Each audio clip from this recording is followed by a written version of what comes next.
was a big year for me. I turned 40, which is fantastic, although I don't really view myself as 41. See, I still view myself as 18. I just figure I have 23 years experience. But I'm an experienced 18-year-old, as my wife would definitely attest to. And so I figured, since I turned 40, I better go get everything checked out and go to the doctors. And so I scheduled a bunch of appointments. First I went to the eye doctor, and that was fine. They did some tests, they dilated my pupils, and on the ride home, my wife called and said, hey, do you mind picking up Chinese food?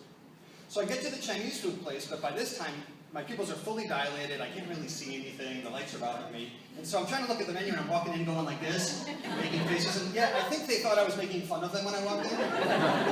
That's a true story. So I tried to explain it, but they didn't understand. So then I scheduled my 40-year physical.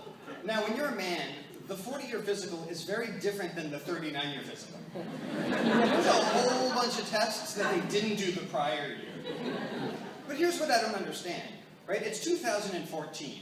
We have satellites that can go to Mars, and nanotechnologies, and cars that can park themselves, yet there's no other way to check for prostate cancer.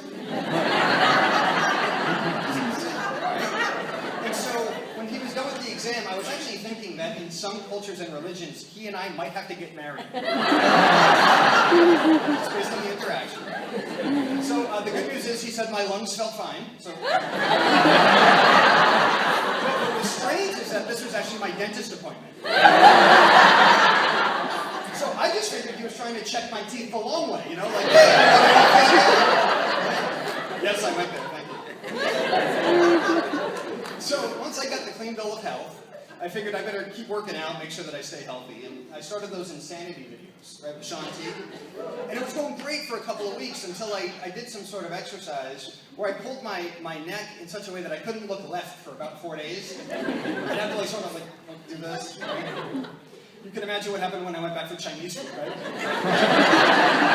I'm not allowed back at that place.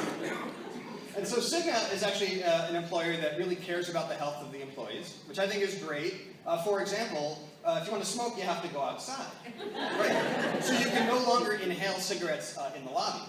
Well, that's because the lobby is now reserved for inhaling asbestos. I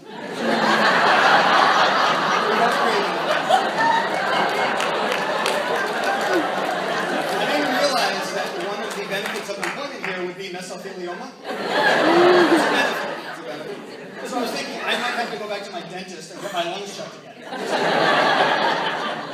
Just to be sure. Also, in the lobby, we have the security guards, and I love those guys. The other day I was leaving at 7:30, and they stopped me and said, hey, we check your laptop bags after 7 o'clock at night. And what I didn't realize before then was that the thieves who work at Cigna actually don't steal anything before 7. There's a code of conduct where they'll, you know, it's 6:30 and I can steal this laptop. I really gotta go home, so, you know, forget it.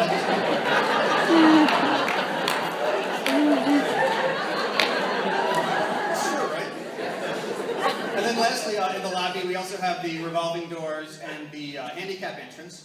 I notice a lot of people come in using the handicap entrance. And I think it's great that we have so many handicapped people who work this. I mean, look, these people come into work with such debilitating handicaps as, you know, having a lunchbox. It's hard, and I really appreciate them.